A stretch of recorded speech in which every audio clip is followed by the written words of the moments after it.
Hi, this is Marty Schupak for T-Ball America and www.tballamerica.com. If you're involved with T-Ball and or any aspect of youth baseball or you're a parent, please come visit us at tball.com, and that's the letter T, ball.com. Actually, tballamerica.com, and I guarantee you'll come away with at least 2 or 3 tips every time you go there. We have free podcasts and free video casts.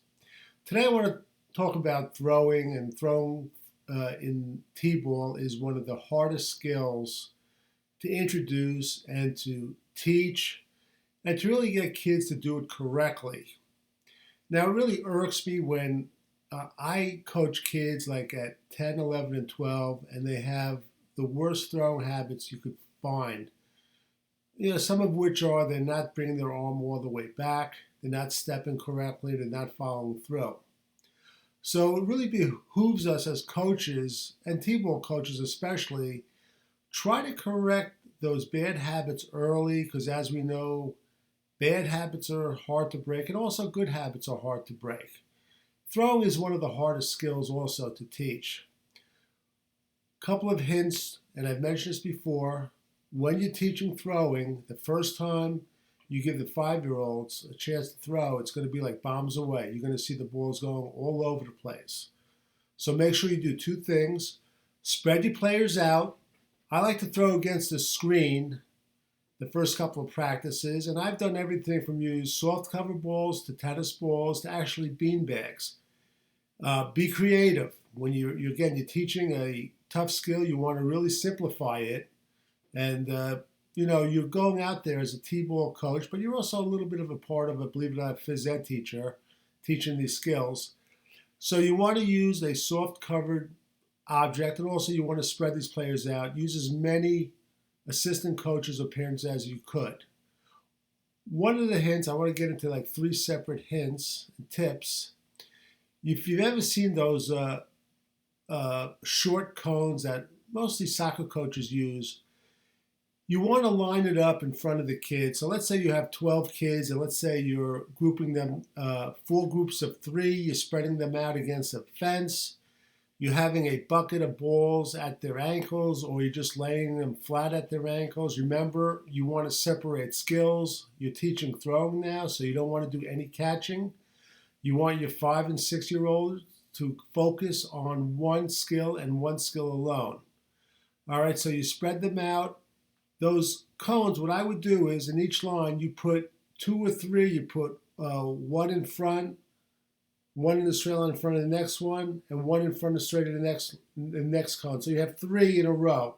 And what you're doing now is you're teaching the player, and your parent or coach could adjust them according to where the cone is.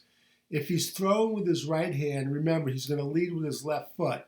So moving over, so his left foot is going to be pointing directly in the line of the cones.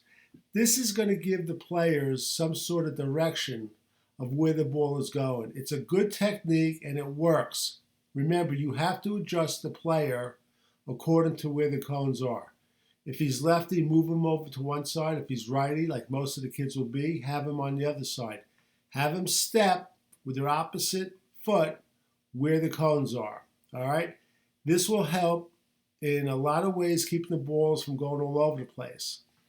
The next thing you want to do is a lot of the kids, they will drop their elbow, and let me see if I can do it here. It's easy to see, below their shoulder. You want to start teaching kids to keep their elbow higher or even with the shoulder. You want to actually show them where it should be, and when they throw the ball, the elbow points to the direction of where you want the ball to go. And you can actually show them. All right? The third tip I want to mention is a lot of kids do not bring their arm all the way back behind their body. A lot of them will bring it up to their ear or just a little beyond, and they'll insist. They'll think they're bringing it all the way back, but they just don't know how it feels physically when they are bringing it back. One of the techniques I picked up myself is I took a freestanding bench. I had each kid lie down, gave him a tennis ball. I would stand up straight in front of the bench. and they would bring their arm as they're lying down all the way back like this, rotate it, come up and throw it to me in front of the bench. What this is doing lying on the bench is you have gravity, which is helping to pull their arm down to the ground. And the benefit of this is really kids, some of them for the first time are feeling how it feels to have their arm go all the way back. It's a technique that works. I urge you to use it, especially with the younger kids.